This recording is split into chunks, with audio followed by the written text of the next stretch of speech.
할렐루야.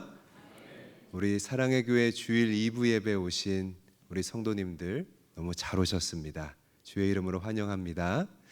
오늘 제가 예배를 위해서 기도하다가 예배를 드리는 것이 참 기쁜 것이구나 문득 그런 마음이 들었습니다. 그래서 이렇게 인사했으면 좋겠습니다.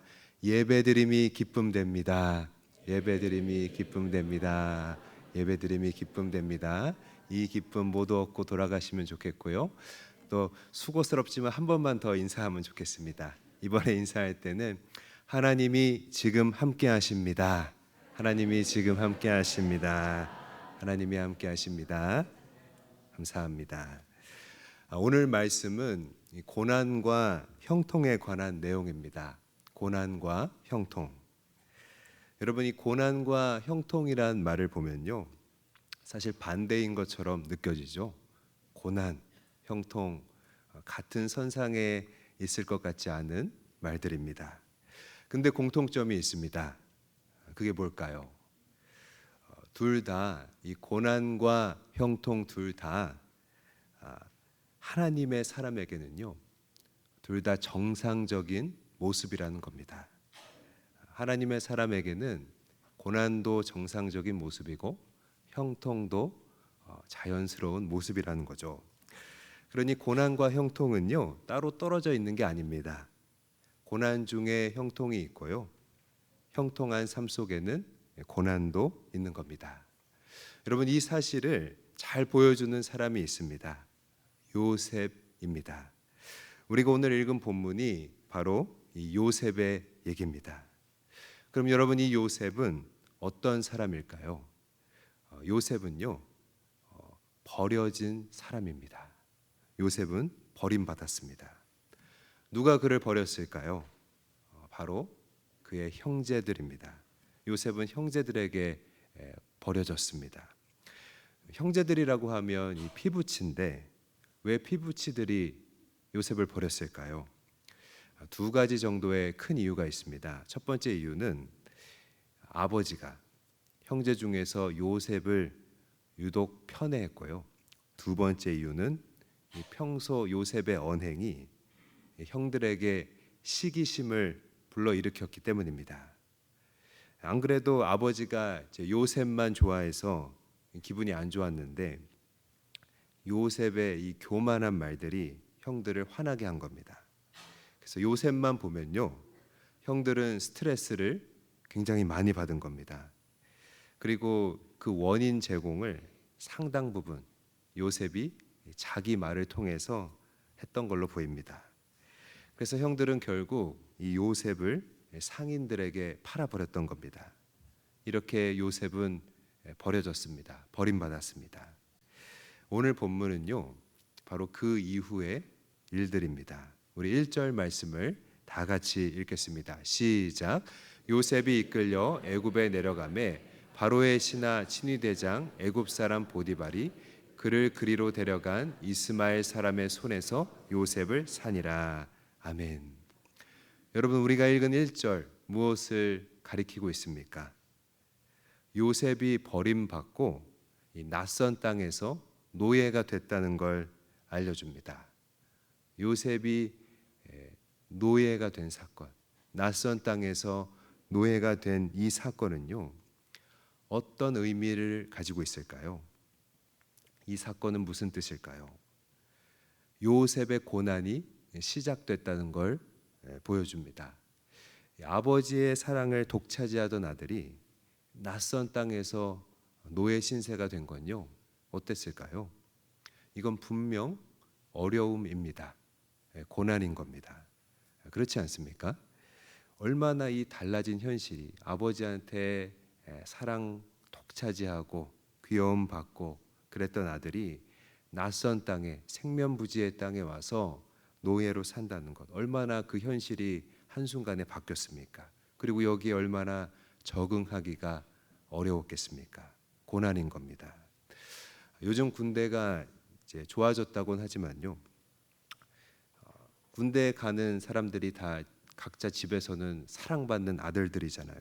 근데 이 아들들이 훈련병이 되면요, 군대가 아무리 좋아졌어도 처음에는 적응하기가 어려운 거죠. 요즘도 그러는지 모르겠는데 훈련소에 입소하던 첫날이었습니다. 그 내무반에서 조교가 우리 훈련병들에게 뒤로 돌아 이렇게 시키더니 말대로 뒤로 도니까 제 앞에 각자 앞에 두루마리 휴지가 하나씩 있더라고요. 이 두루마리 휴지를 앞에 있는 휴지 집어 그러더라고요. 일단 굉장히 굴욕적이었습니다. 갑자기 사회에서 있다가 들어와서 자꾸 뭘 이래라 저래라 시키는 것도 적응이 지금 안 되고 굉장히 기분이 안 좋은데 이 두루마리 휴지를 집으라고 하니까 바보가 된 것 같고 기분이 아주 안 좋더라고요. 왜 그러나 싶었더니 이 두루마리 휴지를 갖고 다니면서 훈련소 기간 동안 쓰라고 하는 거였습니다. 그러니까 정말 무슨 죄수가 된 것 같은, 자유가 없어진 것 같은 그런 답답한 느낌이더라고요. 집에 있을 때는 아무 데서나 마음대로 집어 쓰던 휴지도 이제는 그 보급받은 대로 이렇게 갖고 다니면서 써야 한다니까 참 답답했습니다. 그러니까 달라진 현실은요, 누구에게나 적응하기가 어려운 겁니다. 근데 성경은요, 이 요셉의 고난 시작을 좀 특별한 시각으로 묘사하고 있습니다. 2절 말씀 앞부분입니다. 우리 함께 앞부분만 읽어보겠습니다. 시작. 여호와께서 요셉과 함께 하심으로. 이 고난을 하나님이 여셨다는 뜻입니다. 우리가 볼 때는 사실 요셉의 고난은 많은 부분 요셉에게 원인이 있는 것 같잖아요. 요셉은 말을 밉게 했고 또 형들을 배려하지 않았잖아요. 그랬다고 동생을 팔아버린 형들도 좀 그렇지만 아무튼 전체적으로 보면 요셉이 자초한 일인 것 같잖아요. 근데 아니랍니다. 하나님이 이 일을 여셨다는 겁니다. 여러분, 섬나라인 영국에는 이런 속담이 있습니다. 잔잔한 바다에서는 좋은 뱃사공이 만들어지지 않는다. 여러분, 영국은 섬나라니까 배가 중요했겠죠. 배를 모는 사공 역시 영국에는 섬나라니까 실력 좋은 사람들이 더 많았을 겁니다. 그들의 경험에서 나온 얘기입니다. 거친 파도를 많이 겪을수록 좋은 백사공이 된다는 겁니다. 근데 하나님도요, 우리를 향해서 같은 시각이신 겁니다. 여러분, 우리가 잔잔한 삶, 평탄한 일들에만 머물러 있다면요, 하나님의 좋은 도구가 될 수 없는 겁니다. 여러분, 우리는 어떤 사람들입니까? 하나님의 뜻을 나타내고 이 세상에 무엇보다 하나님의 나라를 보여줘야 하잖아요. 아멘이십니까? 그래서 하나님은 요셉을 애굽으로 보냈고요, 우리에게도 오늘 우리에게도 각자의 삶 속에 그 고난을 여시는 겁니다. 우리가 생각할 땐 오늘 우리가 겪는 어려움이 나의 잘못한 선택이고 나의 허물로 빚어졌다, 그렇게 생각하기가 쉽습니다. 표면적으로는 그럴 수 있습니다. 그러나 아닙니다. 하나님이 여셨습니다. 당신의 일을 위해, 당신의 뜻을 이루기 위해 열어두신 시간이 바로 우리의 고난인 겁니다. 여러분, 오늘 나의 고난이, 오늘 나의 어려움이, 오늘 내가 감수해야 하는 일들이 하나님의 손에 붙들려 있음을 믿을 수 있길 바랍니다. 이제 요셉의 고난이 시작되고요, 그 힘든 중에 하나님의 간섭하심도 서서히 드러나게 됩니다. 우리 3절 말씀 앞부분만 읽겠습니다. 시작. 그의 주인이 여호와께서 그와 함께 하심을 보며. 여러분, 보디발이, 지금 요셉의 주인이 보디발이잖아요. 보디발이 요셉을 보면서요, 하나님의 함께 하심을 느꼈다는 겁니다. 여러분, 이게 뭘 가리킬까요? 보디발이 요셉을 보면서 하나님의 함께 하심을 느꼈다는 것, 그는 뭘 받고 이게 뭘 의미하는 걸까요? 여러분, 노예 생활을 한번 떠올려 보면 사실 특별한 게 없잖아요. 반복되는 일 하는 거고 시키는 거 매일 하는 겁니다. 그 중에 하나님이 함께하는 걸 봤다는 게 뭘까요? 우리 상상력을 통해서 한번 떠올려 보면요, 사실 지금 이 시점까지 요셉에 대해서 알 수 있는 정보가 별로 없습니다. 앞선 37장에 나오는 유일한 특징이 요셉은 자기 꿈을 잘 기억하는 편이었고 그것을 나름대로 정리해서 얘기했다는 겁니다.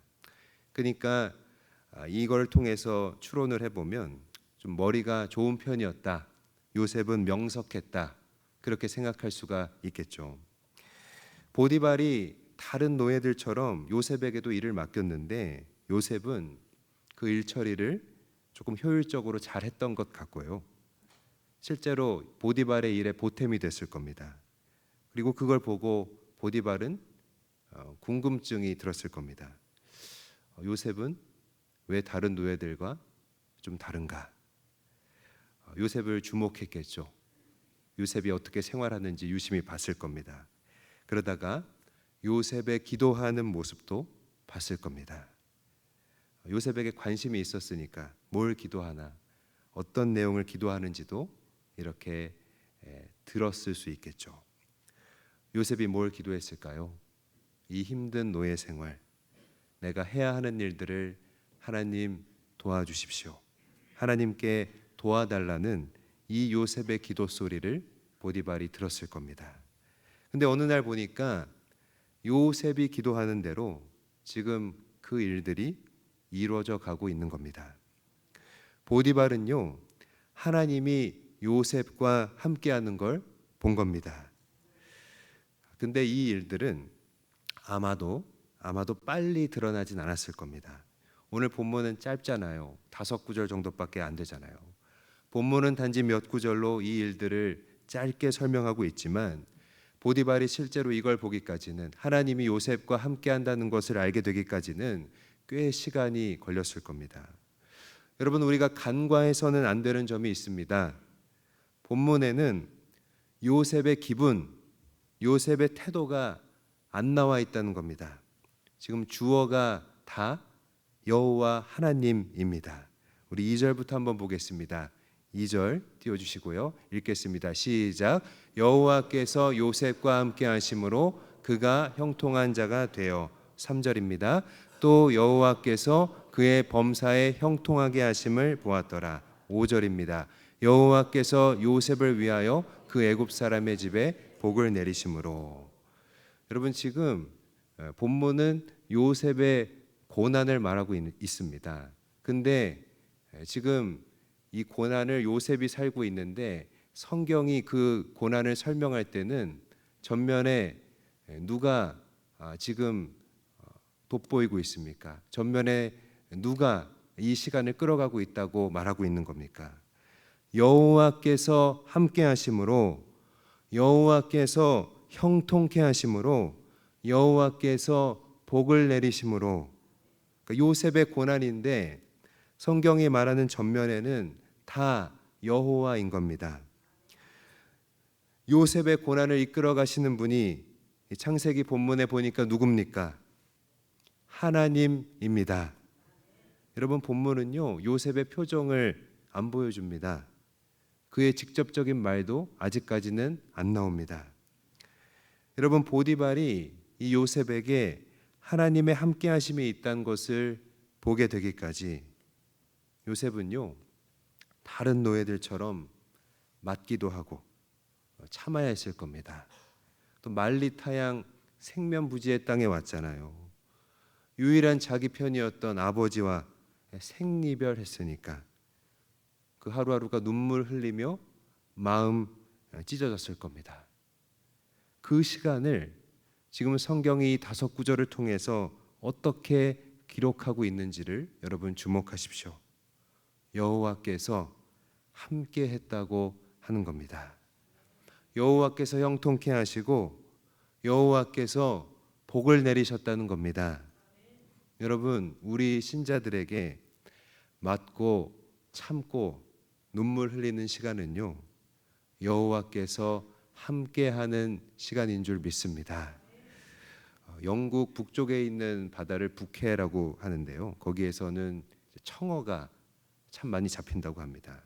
근데 이제 북해에서 잡은 청어를 영국의 런던까지 가져가려면, 런던에 가져가서 죗값을 받으려면 청어를 산채로 가져가야만 좀 죗값을 받을 수 있다고 합니다. 왜냐하면 이 청어가 성질이 급해서 쉽게 죽기 때문입니다. 그래서 이 청어를 잡아서 런던까지 살려서 돌아가는 게 참 어려운 일이라고 합니다. 근데 유독 한 선장이 이 일을 잘해서 큰 돈을 벌었다고 합니다. 그래서 다른 배의 그 선장들이 그 비결이 뭐냐고 좀 물어봤는데요. 선장이 말했습니다. 청어가 담겨 있는 수조에 메기를 한 마리 집어넣는 것이라고 했습니다.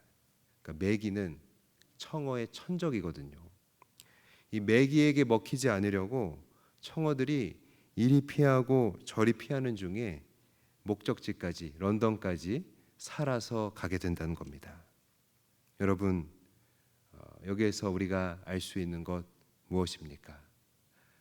고난은 우리를 괴롭게 하지만 이처럼 또한 우리를 살리는 능력이 있는 겁니다. 오늘 우리가 견디고 있는 일들, 통과해야 하는 시험들, 여러분, 그 고난 통해서 하나님은 지금도 우리를 살리고 있습니다. 형통케 하고 복을 내리고 있는 것입니다.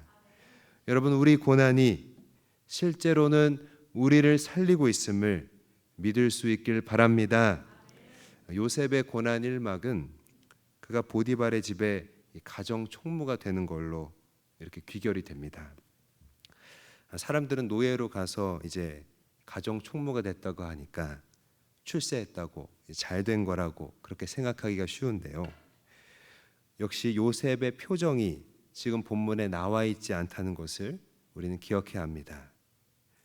여러분, 예를 들어서 깜빵에 갔을 때 거기서 방장이 된 게 뭐 잘 된 거 아니잖아요. 축하할 일 아니잖아요. 여러분, 가정 총무가 되었어도 노예는 여전히 노예인 겁니다. 요셉의 표정을 성경이 안 보여줍니다.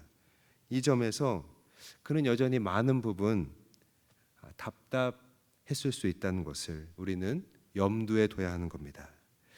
여기서 포인트는 요셉이 가정 총무가 된 것이 아니라 하나님이 그때 뭘 하고 계셨는지를 밝히는 데 있습니다.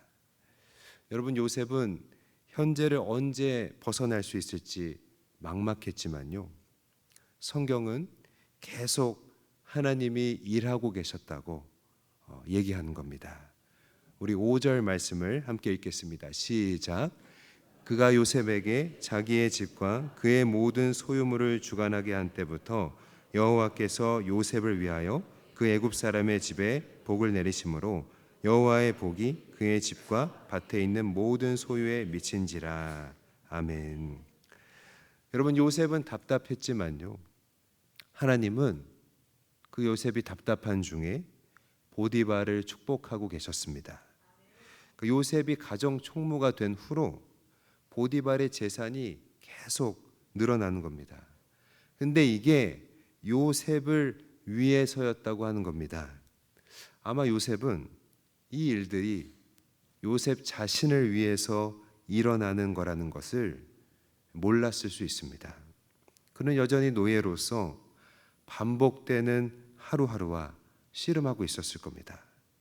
그러나 하나님은 이런 중에도 보디발이 요셉을 더욱 신뢰하도록 만들었습니다. 요셉의 앞날을 준비하고 계셨다는 얘기입니다. 여러분, 오래된 건물을 리모델링하는 공법 중에요, 뜬 구조 공법이라고 있습니다. 그러니까 말 그대로 건물을 공중에 띄워놓고, 굉장히 신기하죠. 지하를 새로 만드는 겁니다. 그러니까 기존 건물의 골조를 그대로 두고 지하의 시설을 증축할 때 이 공법을 사용하게 됩니다. 대표적으로 이 공법으로 리모델링을 한 건물이 서울시청입니다. 그러니까 서울시청은 원래 지하 시설이 없었거든요.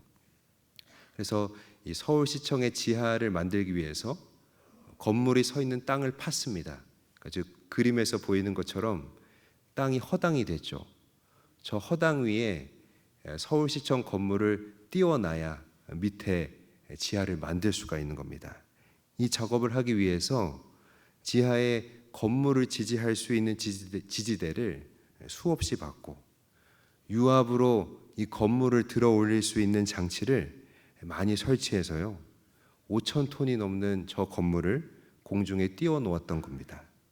저 건물을 띄워 놓고 땅 밑에서는 계속 지하 시설을 공사하고 있었습니다. 이 건물 및 지하에서는 공사가 계속 진행되고 있었지만 외부에서는 뭘 하는지 잘 알 수가 없었습니다. 원래 지하층이 없었던 서울시청은 이 뜬 구조 공법으로 본관 건물을 살린 채로 지하 4개 층을 새로 만들 수 있었습니다. 여러분 비슷합니다. 고난 중에는 뭐가 쉽게 달라지는 것 같지도 않고 하나님이 일하시는 것도요 보기가 쉽지 않습니다. 요셉도 그랬으니까요. 하지만 이 서울시청 땅 밑에서 보이지 않게 지하에 4개 층을 만들어서 마침내 공개한 것처럼 여러분 하나님도요 우리 고난의 시간을 주도하시면서 복을 주며 우리 앞날을 준비하고 계시는 겁니다.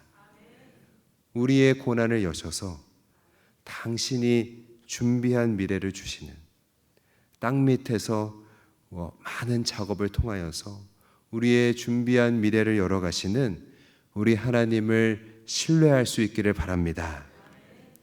앞서서 이 고난과 형통은 두 가지 다 하나님의 사람에게는 정상적인 모습이라고 했습니다. 여러분 요셉은 분명 이 고난 중에 있었는데요. 성경은 그가 형통했다고 하는 겁니다. 여러분 우리가 고난 중에도 형통한 삶을 누리려면 어떻게 해야 할까요? 요셉이 누렸을 이 형통을 우리가 떠올리면서 한번 살펴보겠습니다. 첫 번째, 고난 중에도 형통한 삶을 누리려면 우리는 고난의 유익을 배워야 합니다. 요셉에게 주어진 이 고난을 성경이 서술하면서요. 성경은 여호와 하나님이 이 고난의 시간을 시작하셨고 또 함께 했다는 것을 강조합니다. 여러분 따라서 고난에는 유익이 있는 겁니다. 여러분 어떤 유익일까요? 고난은 우리를 기도하게 만듭니다. 그러니까 하나님과 더 가까워지는 유익인 겁니다. 여러분 C.S. 루이스가 쓴 고통의 문제라는 책에 보면 고통은 귀먹은 세상을 불러 깨우는 하나님의 메가폰입니다 라고 말하고 있습니다. 고난의 때에 하나님께 더 민감하게 된다는 얘기입니다. 아무런 일도 없을 때는 하나님의 마음을 알기가 어렵잖아요. 아무런 일도 없을 때는 하나님과의 관계가 밋밋한 겁니다. 그런데 시련이 다가올 때는요, 하나님의 음성이 여러분 우리에게 더 뚜렷하게 들리는 겁니다. 심령이 가난해지기에 이런 일이 가능한 것입니다. 여러분 제가 목회자로서 독립하기 위해서 기도원에서 간절히 기도했을 때 기도글 밖에 나뭇잎이 바람에 흔들리는 모습에도 하나님의 마음이 전해지곤 했습니다. 간절하니까요. 심령이 가난하니까요. 여러분 요셉의 삶이 증거하지 않습니까? 요셉이 아버지에게 배운 것 기도하는 겁니다. 노예로 팔려가서 그가 버틸 수 있었던 이유는요, 바로 기도였습니다. 여러분 우리가 요셉을 통해 보는 것 무엇입니까? 아무리 열악한 환경에 있어도 하나님 앞에 엎드리면요 축복의 사람으로 살아갈 수 있는 겁니다. 지금 요셉이 있는 것만으로도 보디발의 집이 하나님의 복을 받고 있는 거잖아요. 누가 뭐래도 우리 신자들의 최고의 복은요 하나님과 가까워지는 것인 줄 믿습니다. 우리 시편 73편 28절 말씀 함께 읽습니다. 시작. 하나님께 가까이 함이 내게 복이라. 내가 주 여호와를 나의 피난처로 삼아 주의 모든 행적을 전파하리이다. 아멘. 여러분, 우리는 부자 되는 것, 또 권세를 누리는 것, 건강한 것이 축복인 줄 알지만 여러분, 이게 성경은 전부가 아니라고 합니다. 예를 들어 물질이 풍성해져서 하나님과 멀어진다면요, 그거는 축복이 아니고 그보다 큰 저주가 또 없는 겁니다. 설교자이자 학자인 해롤드 보슬리는 고난 속에서 사람은 기도를 가장 잘 배운다고 말했습니다. 성경 말씀도 야고보서에서 이렇게 증언하고 있습니다. 너희 중에 고난당하는 자가 있느냐? 저는 기도할 것이요. 고난당하는 자 있으면 기도하라고 했습니다. 여러분, 우리가 고난 중에 기도하며 하나님과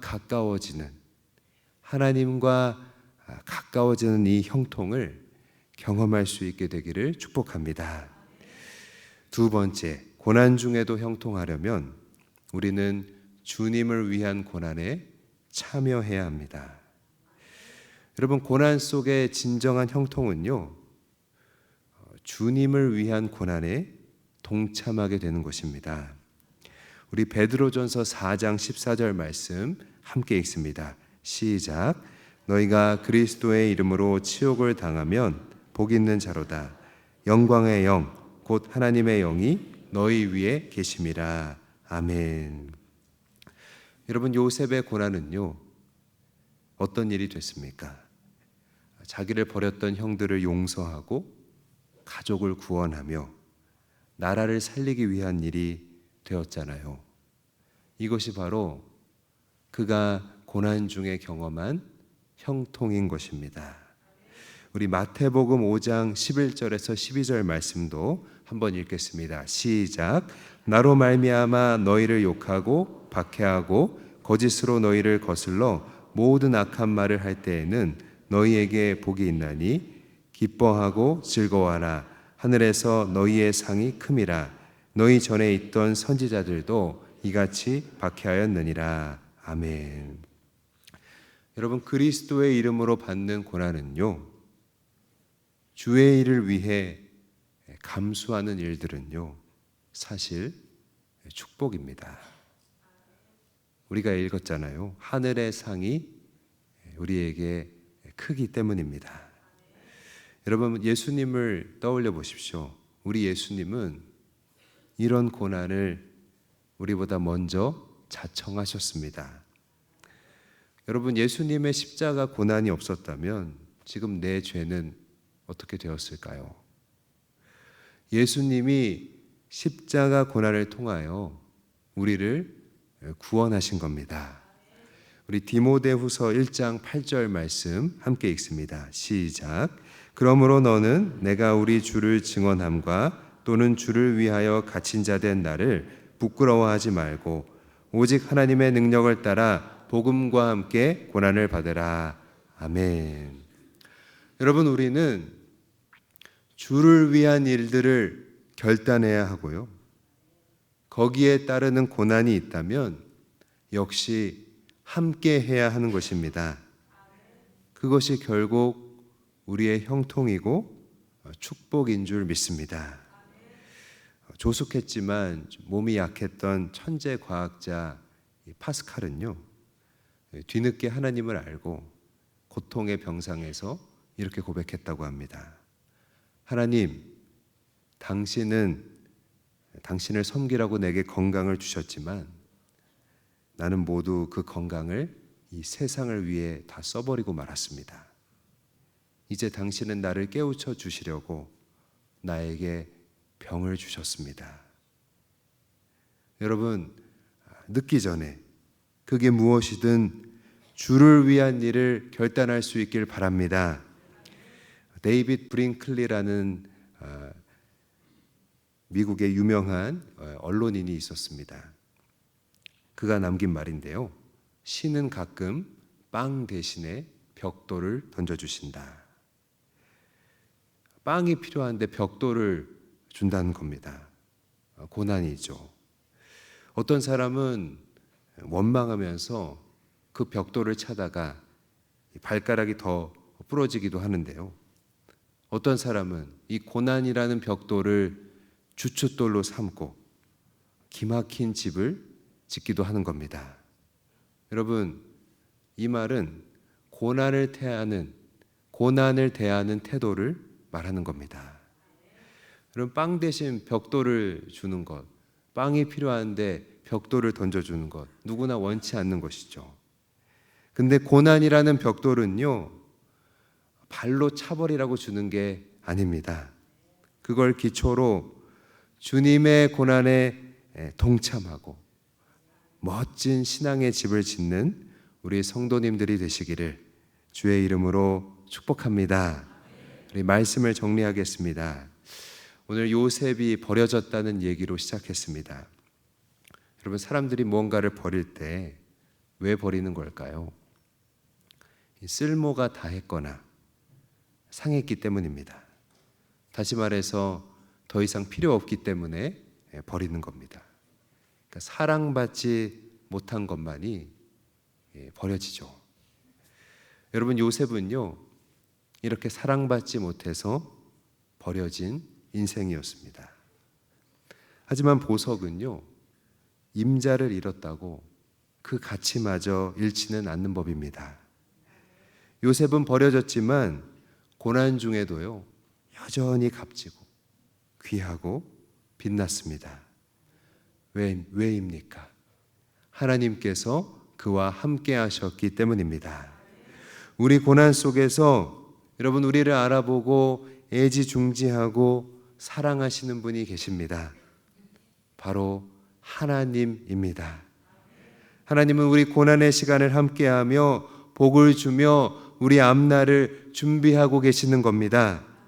하나님이 함께 하시는 한 여러분, 우리의 가치는 고난 중에도 변함없는 겁니다. 여러분, 고난의 유익을 배우며 주를 위한 고난에 동참하며 고난 중에도 형통한 우리 모든 성도님들이 되시기를 주의 이름으로 간절히 바라고 축복드립니다. 교부 터툴리안의 이야기를 한마디 드리고 설교를 마치겠습니다. 교부 터툴리안은 많은 가르침을 통해서 초대교회를 세워간 사람입니다. 그가 남긴 유명한 문장입니다. 고난당하는 것을 두려워하는 자는 고난당하신 예수께 속할 수 없다. 아멘. 우리 하나님께 영광 돌립니다.